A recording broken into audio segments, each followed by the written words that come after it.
Hey everybody, Alex Kazor, SteelersDepot.com, back with a Pittsburgh Steelers prediction, and we're going to start with assuming this game between the Pittsburgh Steelers and Baltimore Ravens gets played. I'm recording this on Sunday night, and I know there continue to be more positive tests coming out of Baltimore right now. Things seem to be under control in Pittsburgh as of right now, but all signs indicate this game will be played on Tuesday, and I don't know how to even describe this one or predict this one or analyze the upcoming matchup, just given the landscape of which we're talking about right now. Again, as of this recording, over 20 Ravens players have been placed on COVID, including several significant starters: running backs J.K. Dobbins, Mark Ingram, of course, quarterback Lamar Jackson, tight end Mark Andrews, wide receiver Willie Snead, big chunks of their offensive line. They're potentially their right tackle, DJ Fluker, both centers, Matt Skura and Patrick McCarvey.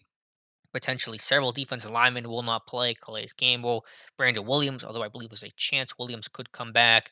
Broderick Washington, Derek Wolf, even. I mean, you get the idea. It is just a massive number of guys who are going to be out for this one. And honestly, the Ravens' COVID roster is better than their actual, active roster that's likely to play in this game on Tuesday. So I think for Pittsburgh, it kind of goes back to the fundamental things you talk about when playing an overall team that you are much better than personnel wise when you're playing a Jacksonville or Cincinnati or Dallas, where you feel like on paper you should win this one. Of course, you want to not giving them extra possessions by turning the football over, by not converting in the red zone on third down, on allowing splash plays for them on their side of the ball because you have a communication bust or a missed tackle or doing something like that. You want to be alert of special teams situations. You've seen a lot of fakes against the Steelers the last couple weeks by teams that were undermanned by Dallas, by Cincinnati, by Jackson was trying to do some stuff, and so all of those things, you have to kind of assume that Baltimore's going to try to do that to try to find an edge and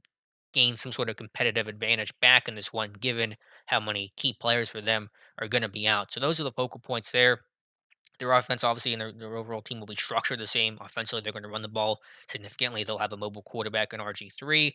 Gus Edwards, is a good running back who, RG3 and Gus Edwards, they ran for like 200 something year old. Edwards primarily ran for like, I think, a buck 30 himself against Pittsburgh last year in that week 17 game, which granted, the Steelers were kind of, they knew their season was over. So I understand all the context there. But point is, you don't want to assume that this team can't hurt you talking about Baltimore because they literally did this just in week 17 about a year ago. You still have some threats at receiver. Hollywood Brown's a very vertical, electric guy that can change the course and momentum of a game. And maybe that's it in terms of their key players. But you never know about some of these new guys that you haven't really scouted too much, don't have a ton of film on, don't know how Baltimore's going to use them, and have some veteran guys like a Des Bryant, for example, that has been called up to their 53 and been signed to their 53, and what kind of impact he could have. So obviously, you just need to be better in the trenches, offensively, defensively. When we talk about the Ravens' defense, they're still going to be one that's going to bring a lot of pressure. The secondary is really intact. That's the one area where the COVID tests have not really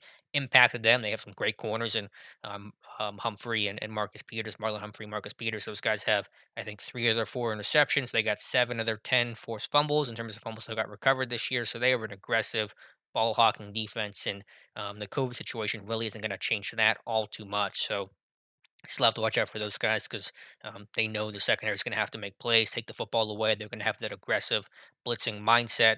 Steelers will not have James Conner in this one, and he's been great. While the run game has struggled and he's not been fantastic in that regard, he's been great in terms of recognizing and picking up blitzes. And Baltimore blitzes more than any team in football, even more than the Steelers. And so, they're going to dial things up to try to, again, gain an edge, get a possession, force a tip pass into an interception, whatever the case is, strip sack fumble. You get the idea. So that's going to be the Ravens' MO. You can pretty much guarantee it. And so you have to prepare for that and make sure that guys like Benny Snell and potentially Wendell Smallwood, if he gets elevated, or whoever the running back is cognizant of those blitzes and the ball's getting out of Ben's hand pretty quickly. And of course, on special teams, while the Ravens do not have their longtime long snapper Morgan Cox, they got a couple of great specialists and kicker Tristan Tucker and punter Sam Cook. And so those guys give them an edge in terms of being able to hit field goals that most teams won't, or Cook flipping the field and forcing a team to go 95 yards instead of a touchback, like a lot of punters would do. So, again, I don't want to assume anything in this game. You just have to play your game, turn the football over, convert situational football, and win up front. Be more physical in the trenches, a lot more than you were in the first matchup where Baltimore ran for 265 on you.